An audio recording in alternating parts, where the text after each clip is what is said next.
Le soleil du royaume d'Omudeke, d'ordinaire bienveillant, semblait ce matin-là projeter une lumière lourde et oppressante sur le palais. Dans ses appartements somptueux, la princesse Adogo, jeune femme d'une beauté royale et d'une grâce innée, se tenait devant son miroir, le cœur agité. Ses traits délicats, son visage en forme de cœur, ses lèvres pleines et ses yeux sombres en amande, habituellement vifs, étaient maintenant emplis d'une anxiété profonde. Ses longues tresses, ornées de perles dorées, pesaient sur ses épaules comme un fardeau. Sa somptueuse tenue traditionnelle Igbo, d'un vert émeraude éclatant, lui semblait une armure plus qu'une parure.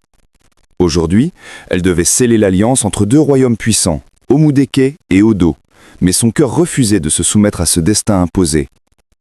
Le prince Okena, son futur époux et frère cadet de Festus, cachait un secret qui menaçait de tout détruire. Le poids des traditions, l'attente d'un héritier, la fierté de ses ancêtres, tout reposait sur ses épaules. La veille, elle avait supplié Okena. Engagement, respect, ou au moins la loyauté pour le serment sacré. Mais Okena, séduisant mais tourmenté, restait prisonnier de ses propres démons. Il avait avoué une liaison passée avec Amara, une servante du palais, qui lui hantait encore. Adogo, blessée au plus profond, réprima ses émotions. Elle était princesse, le destin du royaume primait sur son cœur brisé. Pendant ce temps, Amara, aux traits vifs et aux yeux intenses, vivait elle aussi un poids insupportable. Son amour pour Okena l'avait poussée à des extrémités désespérées. Rencontres secrètes et décisions radicales. Ce matin-là, elle s'était rendue chez une herboriste, espérant une solution à sa grossesse non désirée. De son côté, Adogo sombrait dans une angoisse profonde à l'idée d'hériter d'un enfant d'un mari qu'elle ne pouvait aimer. Une pensée folle traversa son esprit. Altérer le cours de ce destin par ses propres moyens. Mais le corps est un sanctuaire et ne pardonne pas toujours l'intrusion. Dans l'agitation qui précédait le mariage, la reine-mère élégante et digne parcourait le palais à la recherche d'Okena. Chaque minute d'absence était une offense aux anciens qui attendaient. Le roi Akumba Okagu, père d'Adogo et d'Abere, ressentait la tension croître. Puis vint la terrible nouvelle. La princesse Adogo était gravement malade. Pas une simple indisposition, mais une souffrance interne causée par une potion. Le médecin fut formel. Adogo avait tenté d'avorter. Son utérus était sévèrement endommagé, la rendant potentiellement incapable de concevoir. Le roi, accablé, cherchait désespérément une solution. Dans ce chaos, le prince Festus, frère aîné d'Okena, proposa un plan audacieux. Un plan B, pour préserver l'honneur de la famille et l'alliance. La princesse d'Abere, sœur jumelle d'Adogo, d'une ressemblance frappante mais au caractère plus impétueux, fut mise au courant du secret. Devant le lit de sa sœur souffrante, poussée par l'amour filial et le devoir, elle prit une décision monumentale. Elle accepterait de prendre la place d'Adogo pour le mariage, sacrifiant son propre destin pour celui du royaume. La décision avait été prise dans l'urgence et le silence. Dabere, la sœur jumelle d'Adogo, se préparait à prendre la place de sa sœur pour le mariage. Chaque geste, chaque mouvement devait être parfait. La coiffure, le maquillage, la robe traditionnelle, tout devait refléter l'élégance d'Adogo. Mais dans le miroir, Dabere ne voyait pas sa propre image. Elle y lisait l'anxiété et le destin imposé à sa sœur. Et un frisson de peur la parcourait. La musique nuptiale ésonnait déjà dans les couloirs du palais. Les invités, ignorants de la supercherie, attendaient la princesse Adogo. Dabere s'avança, le cœur lourd, et rejoignit Okena pour la cérémonie. Le prince, charmant mais encore tourmenté par son passé avec Amara, ne remarqua pas immédiatement la différence subtile dans le regard et les gestes de sa nouvelle épouse. La cérémonie fut somptueuse, mais sous les sourires et les chants, un silence pesant flottait. Dabere échangeait les vœux, dissimulant sa propre anxiété derrière une façade d'assurance. Chaque parole prononcée scellait un mensonge vital pour la survie de la lignée et la stabilité politique des deux royaumes. Après les festivités, la nuit tomba, apportant avec elle une nouvelle épreuve. Okena, distant et troublé, ne parvenait pas à dissimuler son malaise. Dabere tenta de briser la glace, mais le prince restait enfermé dans ses souvenirs et son désir de clôturer son passé avec Amara. Pendant ce temps, Adogo, alitée et affaiblie, se remettait de l'échec de la potion qu'elle avait prise. À sa grande stupeur, la grossesse persistait, défiant toutes les attentes. La médecin, attentive mais ferme, lui expliqua « Votre Altesse, la grossesse est toujours là. Le corps a refusé la potion. » Adogo comprit alors l'ampleur de sa situation. Elle devait protéger son enfant à naître tout en restant cachée. Et sa sœur portait désormais la responsabilité d'épouser Okena à sa place. Dans un moment de confrontation honnête mais douloureuse, Dabéré confia à Adogo « Je joue ton rôle, Adogo. Mais sache que ce que je fais pour toi a un prix. Je dois être proche de lui, même dans l'intimité. » Leur lien de sœurs jumelles se renforça dans ce sacrifice silencieux. Chaque sourire, chaque geste de Dabéré auprès d'Okena était une corde tendue dans le fragile équilibre de la supercherie. Festus, frère aîné d'Okena, arriva au palais, ignorant tout du subterfuge. Charmé par la princesse Adogo, il loua sa beauté et sa grâce, tandis que Dabéré jouait son rôle avec la maîtrise d'une actrice, cachant sa propre anxiété. Ainsi, le mariage politique se poursuivait, tissé de secrets et de sacrifices, tandis que le destin des jumelles, des princes et des royaumes reposait sur une vérité que personne ne devait découvrir. Chaque instant devenait un pari dangereux entre loyauté, amour et survie politique. Les jours qui suivirent le mariage furent un équilibre fragile entre apparence et secret. Dabéré, désormais princesse en apparence, devait apprendre à naviguer dans un monde où chaque sourire pouvait cacher une trahison et chaque parole pouvait devenir une arme politique. Elle voyait dans les yeux d'Okena des éclairs de nostalgie et de tourment. Il n'était pas totalement détaché de son passé avec Amara et cette ombre planait sur leurs interactions. Dans les couloirs du palais, Festus observait tout avec une attention calculée. Le frère aîné, stratège et ambitieux, voyait dans la situation un moyen de consolider sa propre influence sur la famille royale. Il louait la grâce de Dabéré, pensant qu'elle était Adogo, mais soupçonnait que le mariage cachait des tensions invisibles. Ses conseils au roi étaient ponctués de calculs politiques, toujours prêts à exploiter la moindre faiblesse pour renforcer la lignée et la stabilité du royaume. Pendant ce temps, Adogo restait cloîtré dans ses appartements, le cœur tiraillé entre la douleur de son corps affaibli et la peur pour son enfant à naître. Elle ressentait chaque instant de la cérémonie manquée, chaque sourire échangé par Dabéré et Okena comme une lame. Et pourtant, malgré sa souffrance, elle comprenait la nécessité de ce sacrifice. La survie de sa lignée et la paix entre Omudike et Odo dépendaient de cette supercherie. Amara, quant à elle, vivait dans un tourbillon de remords et d'angoisse. Elle avait tenté de dissimuler sa grossesse et son passé avec Okena, mais chaque rumeur au palais la rapprochait d'une vérité qu'elle redoutait de révéler. Son amour pour Okena, qui l'avait poussée à des actes désespérés, devenait maintenant une source de tension politique. Elle savait qu'un seul mot mal placé pourrait tout détruire, l'alliance, le mariage et même la réputation des familles royales. Une nuit, sous la lueur froide des torches, Dabéré et Adogo se retrouvèrent pour un moment de complicité et de vérité partielle. Dans le secret de la chambre, elles échangèrent un dialogue lourd de sens. « Si tu découvres un jour ce que j'ai fait, » murmura Dabéré, la voix tremblante. « Je ne peux pas me permettre de penser à ça. Pour l'instant, je dois protéger l'enfant. Et toi ?» répondit Adogo, la gorge nouée. Leur lien de jumelles se renforça dans le sacrifice, mais chaque jour apportait son lot de dangers. La vérité pouvait surgir d'un instant à l'autre, et avec elle, la chute de tout un royaume. Dans cette tension permanente, le palais de Mudike se transformait en théâtre de masques et de manœuvres politiques. Le pouvoir, l'amour et la loyauté étaient désormais enchevêtrés dans une danse fragile, où le moindre faux pas pouvait coûter bien plus qu'un cœur brisé, le destin même des royaumes était en jeu. Les jours passaient, mais le palais d'Omudike ne retrouvait jamais sa quiétude. Dabéré, désormais marié à Okena sous l'apparence de sa sœur, devait composer avec un prince à la fois séducteur et distant, dont les souvenirs d'Amara étaient encore vivaces.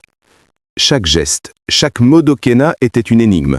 Il respectait la cérémonie, mais son cœur semblait divisé entre le passé et le présent.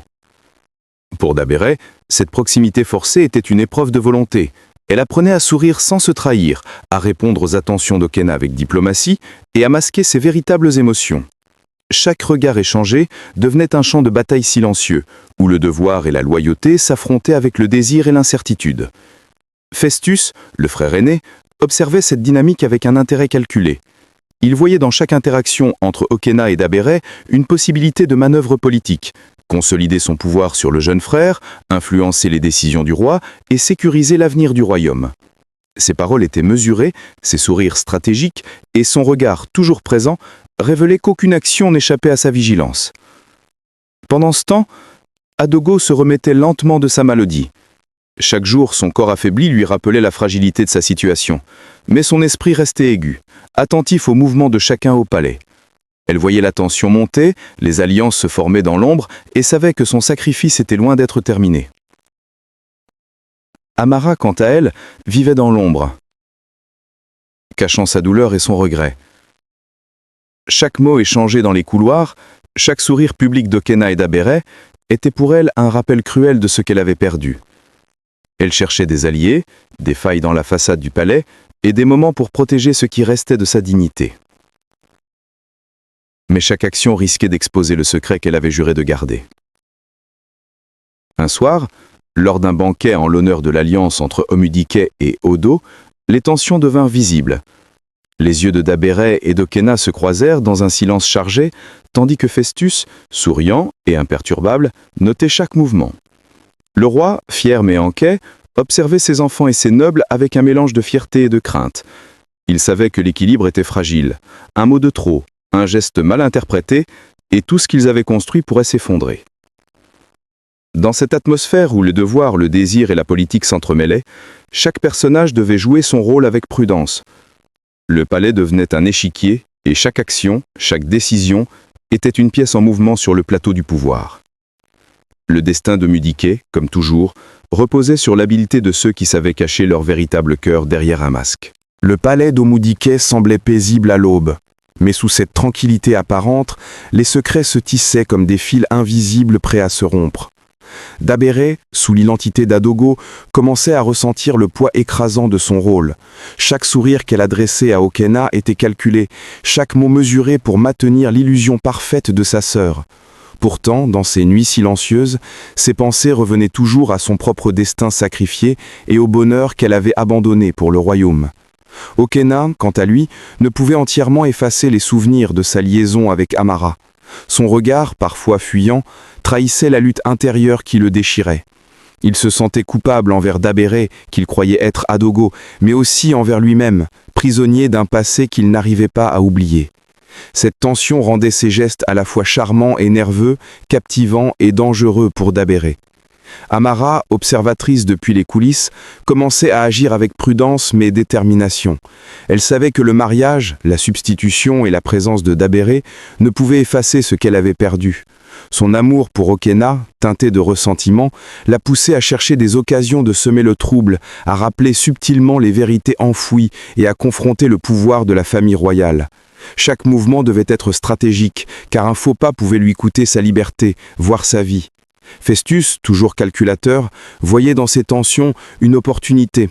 La fragilité émotionnelle d'Okena, l'illusion entretenue par Dabere et l'existence d'Amara constituaient un terrain fertile pour ses ambitions. Il commença à manipuler subtilement les conversations, à influencer les alliances au palais et à préparer ses mouvements sur l'échiquier politique. Son objectif était clair: assurer la sécurité du trône pour sa famille, mais aussi augmenter son propre pouvoir. Lors d'une audience officielle avec des ambassadeurs du royaume d'Odo, Okena fut forcé de se comporter comme le prince parfait, époux d'Adogo. Dabere, fidèle à sa mission, jouait son rôle avec une maîtrise froide, mais chaque geste cachait sa tension.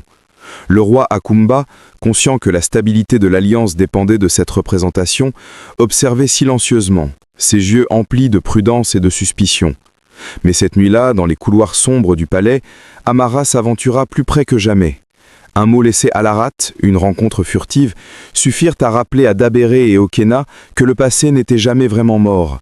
Les secrets avaient le pouvoir de déstabiliser les royaumes, et chacun dans le palais savait, au fond de lui, que l'ombre d'Amara planait sur eux tous. Le destin de Mudike, fragile et précieux, reposait désormais sur l'équilibre précaire entre vérité et illusion. Chaque mensonge entretenu, chaque décision prise dans l'ombre, rapprochait le royaume d'un point de bascule. Et dans cette danse dangereuse, nul ne pouvait prédire qui serait le maître du jeu lorsque les masques tomberaient enfin. Les jours qui suivirent le mariage furent marqués par une tension invisible, mais palpable, qui planait sur le palais d'Omudike. Dabere, toujours dans le rôle d'Adogo, sentait que chaque sourire, chaque mot échangé avec Okena creusait un peu plus le gouffre entre elle et son propre cœur. Son sacrifice, immense, commençait à peser sur son esprit, et la fatigue de maintenir l'illusion s'insinuait dans chaque geste. Okena, lui, était partagé entre le devoir et la culpabilité. Sa loyauté envers la famille royale et l'alliance avec Omudike le contraignaient à ignorer ses sentiments pour Amara. Mais les souvenirs de leur liaison secrète revenaient avec une intensité troublante. Ses yeux trahissaient parfois ses pensées, et Dabéré, pourtant experte dans le jeu de la dissimulation, percevait cette fragilité. Amara, de son côté, n'avait pas renoncé. Elle observait chaque mouvement du couple, chaque geste du palais, à la recherche d'une ouverture pour reprendre ce qu'elle considérait comme perdu. Ses plans devenaient plus audacieux, ses actions plus calculées, et elle commençait à se rapprocher des cercles de pouvoir, tout en restant dans l'ombre. Elle savait que la moindre erreur pouvait lui coûter cher, mais elle était prête à tout pour protéger son secret et peut-être récupérer l'homme qu'elle aimait. C'est à ce moment que Festus fit son entrée sur l'échiquier, de manière plus directe. Toujours calme et maître de lui-même, il commença à observer Okena et Dabéré, notant chaque faiblesse, chaque hésitation. Il savait que l'avenir du royaume dépendait de la stabilité du mariage, mais il voyait également une opportunité de consolider son influence. Festus commença à manipuler subtilement les événements, en apparence pour aider, mais en réalité pour tisser un filet autour des secrets qui menaçaient le trône. Le roi Akumba, conscient des tensions croissantes, convoqua des réunions secrètes avec les conseillers du palais. Chaque décision devenait une bataille de symboles et de pouvoir, chaque geste un message silencieux envoyé à ceux qui observaient. La reine-mère, quant à elle, sentait le danger qui grandissait derrière les sourires et les protocoles. Elle savait que le royaume était au bord d'une fracture et que la loyauté de chacun serait bientôt mise à l'épreuve. Une nuit, alors que le palais semblait plongé dans le silence, Dabéré surprit une conversation entre Okena et Amara. Les mots échangés étaient choisis avec soin, mais ils révélaient des vérités dangereuses. Le passé, pensait Dabéré, avait trouvé un moyen de s'infiltrer dans le présent, et les illusions qu'elle entretenait commençaient à vaciller. Elle comprit que maintenir à l'équilibre serait une épreuve bien plus difficile qu'elle ne l'avait imaginé. Ainsi, le mariage, symbole de pouvoir et d'alliance, devint le théâtre d'intrigues invisibles où chaque personnage jouait son rôle avec prudence et ambition. Les fractures commençaient à apparaître, fragiles mais menaçantes, et le destin de Mudike dépendait désormais de la capacité de chacun à manipuler ou à dévoyer les secrets du passé. La tension au palais d'Umudike atteignit son paroxysme. Chaque couloir semblait murmurer des secrets, chaque salle dissimulait des regards complices. Dabéré, épuisé par le poids de sa double identité, commençait à ressentir les premières fissures de son rôle imposé. Elle se rendait compte que son sacrifice, aussi noble soit-il, ne pourrait pas effacer les désirs, les colères et les regrets des autres. Okena, quant à lui, se trouvait piégé entre son devoir et sa culpabilité. Et les souvenirs d'Amara le hantaient à chaque instant, et ses efforts pour respecter l'apparence du mariage avec Dabéré ne faisaient qu'accentuer sa frustration. Les sourires et les gestes cérémoniels étaient devenus pour lui un théâtre insoutenable. Il craignait qu'un faux pas, une parole mal choisie, ne révèle la vérité et ne mette en péril l'alliance entre Omudike et Odo. Amara, déterminée à ne pas perdre sa place dans l'histoire de ce royaume, intensifiait ses manœuvres. Elle s'approcha de Festus, jouant de son charme et de sa connaissance des secrets du palais, pour obtenir une influence insoupçonnée. Festus, calculateur, comprit rapidement qu'Amara pouvait être un atout stratégique, mais il savait aussi qu'il devait la manier avec prudence. La loyauté et les ambitions personnelles se mêlaient dans un balai dangereux où chaque mouvement pouvait déclencher une tempête. Le roi Akumba, déjà accablé par l'état de santé d'Adogo, commençait à percevoir les tensions qui se cristallisaient autour de son palais. Il convoqua ses conseillers les plus fidèles pour évaluer la stabilité de l'alliance et l'impact du mariage sur le destin de Mudike. Chaque décision devenait un choix entre la tradition, la politique et le cœur des hommes et des femmes qui peuplaient le royaume. Dabéré surprit une conversation entre Okena et Festus qui révéla plus qu'elle ne voulait l'admettre. Le frère aîné manipulait habilement chaque situation pour assurer sa position et garantir la loyauté de tous, tout en consolidant son contrôle sur l'avenir du royaume. Dabéré comprit que l'équilibre fragile qu'elle tentait de maintenir était désormais menacé non seulement par les émotions et les passions, mais aussi par des jeux de pouvoir invisibles. Cette nuit-là, dans les jardins éclairés par la lune, Dabéré confiait à la reine-mère son désarroi. Les mots échangés étaient chargés de symboles. La princesse exprima sa peur pour son rôle, pour sa sœur et pour l'avenir du royaume. La reine-mère, avec une sagesse calme mais ferme, lui rappela que le pouvoir et l'honneur exigent parfois des sacrifices que même le cœur le plus vaillant peine à accepter. Ainsi, les masques commençaient à tomber. Les alliances fragiles, les loyautés incertaines et les passions cachées se dévoilaient peu à peu. Le royaume d'Umudike n'était plus seulement une scène de protocole et de cérémonie, il était devenu un champ de bataille silencieux où les secrets et les ambitions menaçaient de tout emporter. Le palais d'Omudike baignait dans une lumière d'or pâle. Après tant de tempêtes, le royaume semblait retenir son souffle. Les festivités du mariage s'étaient tues depuis des semaines, mais une tension sourde persistait, comme un secret enfoui trop longtemps. Ce matin-là, dans la grande salle du trône, le roi Akumba avait convoqué ses enfants. La reine-mère, droite et silencieuse, se tenait à ses côtés. Okena, sombre et épuisée, était agenouillée devant son père. À ses côtés, Dabere, les yeux baissés, semblait prête à affronter la vérité qu'elle portait depuis trop longtemps. « Parlez !» dit le roi d'une voix grave. « Le royaume ne peut bâtir son avenir sur le mensonge. » Un long silence s'installa, puis Dabere s'avança. « Père, ce n'est pas moi qu'Okena a épousé le jour du mariage. C'était moi, à la place d'Adogo. Ma sœur était souffrante. Nous avons cru bien faire. » La révélation tomba comme un éclair dans la salle. Les murmures se propagèrent parmi les gardes et les conseillers. Adogo, pâle mais digne, s'avança à son tour, les mains tremblantes. « C'est vrai, mon père. J'ai failli à mon devoir. Dans ma peur et ma faiblesse, j'ai commis une faute. Mais Dabere m'a sauvé, au prix de son honneur. » Okena, la tête basse, prit la parole à son tour. « J'ai trahi la confiance de ma famille et du royaume. Mes secrets ont causé la ruine de celle que je devais protéger. Je renonce à mon titre, à ma place dans la succession. Je veux la paix pour Omudike. » Le silence qui suivit fut lourd, mais pas cruel. Le roi Akumba ferma les yeux un instant, comme s'il écoutait les voix de ses ancêtres. Puis il se leva lentement. « Vous avez péché, oui, mais votre repentance vaut plus que vos erreurs. Ce royaume ne vivra pas dans la honte, mais dans le pardon. » Il posa la main sur l'épaule d'Okena. « Tu as perdu ton chemin, mon fils, mais tu as trouvé l'humilité. Va, et sois un serviteur du peuple, non plus un prince de pouvoir. » Puis il tourna son regard vers Festus, resté silencieux tout au long de la scène. « Festus, toi qui as su préserver la stabilité quand tout vacillait, tu porteras désormais la couronne. » Festus, ému, s'inclina profondément. Il se tourna vers Adogo, dont les yeux brillaient d'une douceur nouvelle. « Le royaume a besoin d'unité, dit-il. Et moi, j'ai besoin d'une reine au cœur pur. » Adogo s'approcha, baissa la tête, puis leva les yeux vers lui. « Si le royaume l'accepte, je serai à tes côtés, non par devoir, mais par choix. » Le roi fit un geste solennel. « Qu'il en soit ainsi. Que la lignée de Mudike renaisse sous le signe de la vérité et du pardon. » La reine-mère ferma les yeux, un sourire discret sur les lèvres. Pour la première fois depuis longtemps, elle sentait la paix régner sur le palais. À l'extérieur, les tambours retentirent à nouveau, non pas pour célébrer une union politique, mais la réconciliation d'une famille. Le peuple acclama le nouveau souverain et sa reine, tandis que les sœurs, enfin réconciliées, se tenaient la main, unies dans un même souffle de renaissance. Et sous le ciel d'Omudike, le soleil retrouva sa lumière bienveillante, symbole d'un royaume guéri où la vérité avait vaincu la peur.